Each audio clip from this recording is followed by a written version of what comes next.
The Minnesota Vikings. Well, Sam Darnold had a chance at some point to be a $50 million quarterback, and he'll probably now get closer to a Baker Mayfield contract, which will be in the 30 millions. My kind of takeaway with the last couple of weeks is I think Minnesota is going to move off Darnold and go with J.J. McCarthy and back up with Daniel Jones. I think for the most of the season that you couldn't do that. I think all of us watched throughout the course of the season and thought you can't let Sam go. But this is the way the league works. I mean, coaches get fired because of bad back-to-back games at the end of the season. And I think it's that simple. I just think the last couple of weeks, you could see the frustration. Kevin O'Connell. And by the way, tonight was mentor versus student. McVay against Kevin O'Connell. I mean, McVay with extra prep time. Uh, they looked really good. But I think Kevin O'Connell's frustration on the sideline, he's very authentic, and when he's angry, and his frustration with Sam Darnold. And listen, I like Bo Nix, I like Sam Darnold, I like Justin Herbert. They all played poor football. They all fell behind early in the first half, and they're trying to make plays. And last game of the year, you're trying to make plays, and frankly, the Rams defense has gotten so much better. The Rams are really an interesting story. They have not missed on their defensive draft picks. They've missed on some offensive draft picks. Tutu Atwell, second-round receiver, never been as good as they thought. Logan Bruss, kind of a miss. Interior lineman, second or third-round guy. They don't miss on defense. Jared Verse is incredible. That's a 10-time Pro Bowler. I mean, his speed and power for his size. He was chasing down Darnold at the end of the game. And you're like, a 260-pound guy shouldn't run like that. He is a bull. Had a touchdown on that fumble recovery in the first half of the game. I think when you look at the Rams, they had 8 sacks in the first month of the season. They had 8 sacks tonight. And Greg Cosell said last Thursday on the show, and I asked him, I said, I'm kind of go either way in that game. And he stopped me. And he said, the Rams defensive line, if you look at the film, is going to be a major problem for the Vikings, and it will decide the game. And that's why I picked the Rams. I said that with Chad Billman on Sharper Square. Greg Cosell, he does this a handful of times during the year. He feels so strongly about something, and he just said the Rams D-line will decide the game. And they just haven't missed. Kobe Turner, Jared Verse, Young from a couple years ago, Braden Fisk, Florida State. I mean, all those guys can play. And their back end is more mid-round guys, but really well coached. You get nothing free over the top. They're a combination of a young, athletic, twitchy team getting better every 5 to 6 weeks. You look up and you think, oh, okay, this team's better than they were, in September and October. And they're going to give Philadelphia a real game. Now, Philadelphia played so poorly, I think they'll be really focused. But this Rams D-line, it won't be muted by Philadelphia's O-line. I mean, they'll pressure Jalen Hurts to some degree, and Hurts hasn't played, from concussion on. We'll see what we get. Generally, when quarterbacks get concussions, they can be fuzzy for a couple of weeks. I think Jalen Hurts will play much better football against the Rams than he did this past week against Green Bay, and I like Philadelphia in that game. I thought the Rams for about 3 quarters played perfect football tonight. But, going back to Sam Darnold, I think Darnold, and this is what's great about the NFL, is that, after Buffalo lost to the Rams, I'm like, oh boy, Buffalo's not good enough defensively. And then they go on a run. And as I've often said with kids, the days are long, the years fly by. The NFL, week to week, you don't know exactly what you're getting, but over the course of a year, great coaches with great quarterbacks win a lot. So if you look at the AFC, it's Mahomes and Andy Reid is left, John Harbaugh and Lamar Jackson, Sean McDermott and Josh Allen, and DeMeco Ryans and C.J. Stroud. You look over on the other side, and what a shock is Stafford and McVay once again are ready to go. You've got the great Detroit staff and Jared Goff. So this stuff over the course of time, when Stafford is healthy and people aren't getting to him. I mean, when's the last time? I mean, he hasn't felt pressure in a month. So the Rams are really good on both lines. They just couldn't stay healthy for the first 8 weeks. But But right now Puka got banged up tonight, so did Kyron Williams. If those guys come back, they'll be at full strength against Philadelphia. I think they've got a shot.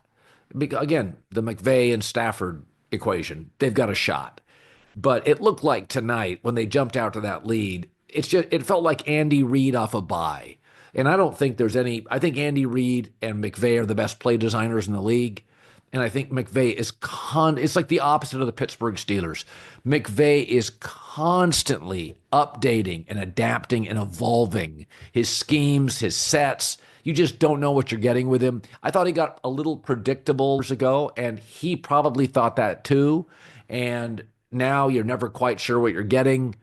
The Rams are a really good team. And I thought Minnesota had an amazing year. But listen, we all kind of thought they were a third or fourth place team, and the truth eventually comes out. The truth came out with the Broncos. They got into the playoffs, but they were a year ahead of schedule. The truth came out with the Chargers. What a great story. They're not a great team. They need more offensive playmakers. So the truth comes out the longer any business exists. It's like good football teams. There's always been a theory. If you have a better football team, you want more plays. So you just, Ohio State earlier this year, I think it was Urban Meyer talked about this. They weren't playing very fast. And considering how good they weren't producing a lot of plays in the game. Now, if you watch Ohio State play, they're playing more up-tempo and faster, and that's what Ohio State should want to play like. They have the best players. And so you slow the game down when you're trying to kill the clock or eat clock, and you don't feel you have good personnel. I'm looking at the Rams right now, and I don't think they're as good as Detroit or Philadelphia or Buffalo in terms of overall talent, but I don't think the gap's that big. Now, they need everybody healthy, so Kyron Williams has to play. They're not terribly great. Blake Corum hasn't done anything this year as a rookie. Ronnie Rivers, Fresno State running back, is a number 3 guy. If Kyron Williams is not available, it's not quite the offense isn't as punchy. But I was looking around at some numbers. Let me just look real quick. I was talking about Darnold. Every Darnold early sack, every one early, he held onto the ball for at least 3.2 seconds. And again, Joe Burrow does that a little bit. Joe Burrow is looking for big plays. He'll hold the ball just a little longer. The difference is Burrow is a more accurate thrower than Darnold. Darnold, the ball can sail. He's not quite as naturally accurate. But a lot of these quarterbacks, Andrew Luck did that. Joe Burrow, Ben at times did that. They hold the ball a little longer because they want the big play. Sam loves to throw the ball down the field. He'd prefer not the dink and dunk. He's always been, almost to a fault, he wants to throw it deep. But the thing with Darnold, he was a great student all year. He just bombed the final. It doesn't mean he's an F student. He's a B student. He's not an A student. And there's only about 7 of those in the league, or 6. But I think the teams that were exposed this weekend, Minnesota got beat up, Denver got beat up, Chargers got beat up, Packers got beat up.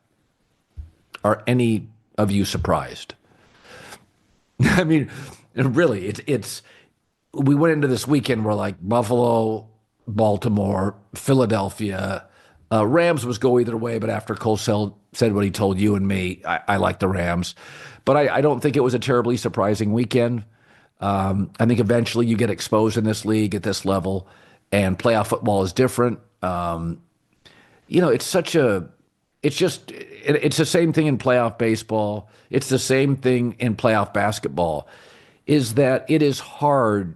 Pro athletes, it's hard to fake it. You're playing Carolina, it's week 7. It's hard sometimes. People have lives and wives and kids, and they're banged up, and to get complete attention and urgency, and the NFL keeps expanding the schedule.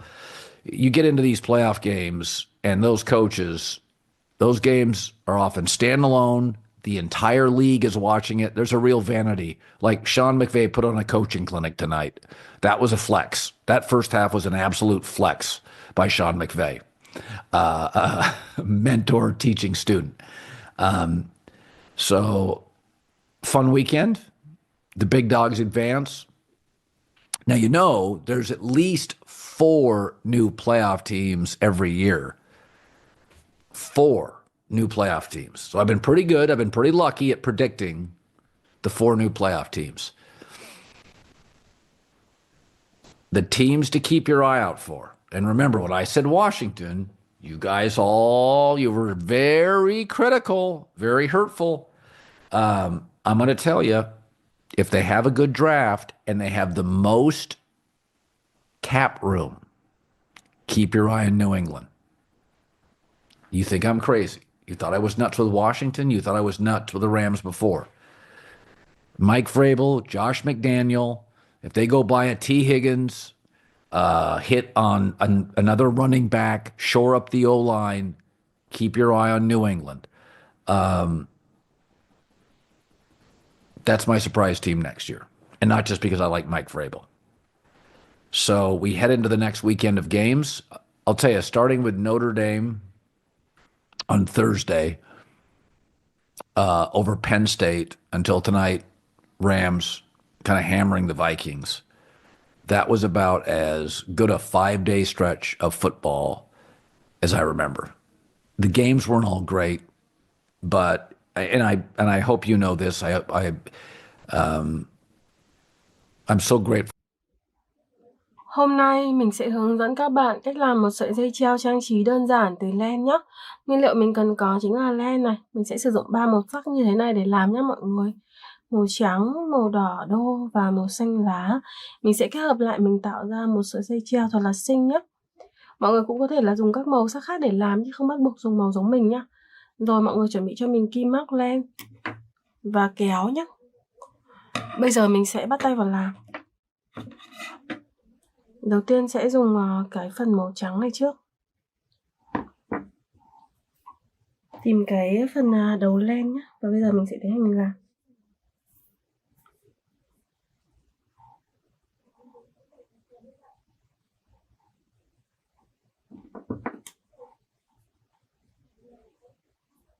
Đây. Mọi người sẽ móc cho mình một cái hình tròn nhé.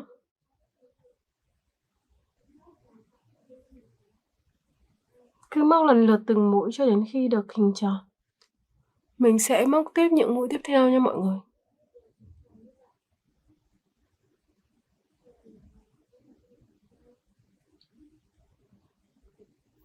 Tiếp tục móc nha mọi người, cứ lần lượt từng mũi một.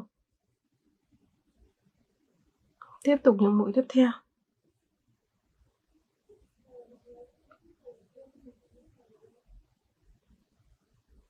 Đấy, mọi người sẽ móc lần lượt từng mũi nhé.